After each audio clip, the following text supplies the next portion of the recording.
বৃন্দ এবং সম্মানিত শিক্ষকবৃন্দ, সবাইকে আমার সালাম, আসসালামু আলাইকুম।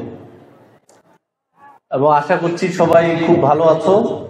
আজকের দিনটা আমাদের জন্য একটা খুবই গুরুত্বপূর্ণ দিন, কারণ বিগত এক বছরের আমরা যে পড়াশোনা করেছি তার ফলাফল আজকে প্রকাশিত হবে। ফলাফলের মধ্যে ভালো মন্দ এগুলো থাকবে এবং আমাকে এই ভালো মন্দ নিয়েই সামনে এগিয়ে যেতে হবে। এবং যারা আজকে ভালো করবে এবং যাদের ফলাফলে যারা আজকে সর্বোচ্চ নম্বরধারী হবে, ভালো রেজাল্ট করবে, তাদের জন্য অগ্রিম শুভেচ্ছা। এবং যারা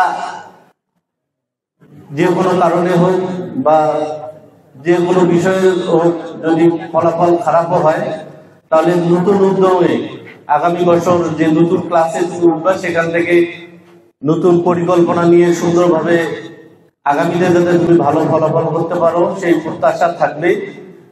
সব মিলিয়ে যারা আজকের এই বার্ষিক পরীক্ষার সর্বোচ্চ রেজাল্টধারী হবে তাদের জন্য আবারও শুভকামনা। আগামী বছর তারা নতুন উদ্যোগে পড়াশোনা শুরু করবে। এবং আমি আশা করব, বিগত বছরগুলোতে আমাদের একটা সমস্যা ছিল যে আমাদের সিলেবাস নিয়ে একটা প্রবলেম ছিল এবং অনেক সমস্যা ছিল এবং কিছুদিন পর পর সিলেবাসের পরিবর্তন, এর কারণে হয়তো অনেকের ফলাফলে কিছুটা বিঘ্ন করতে পারে।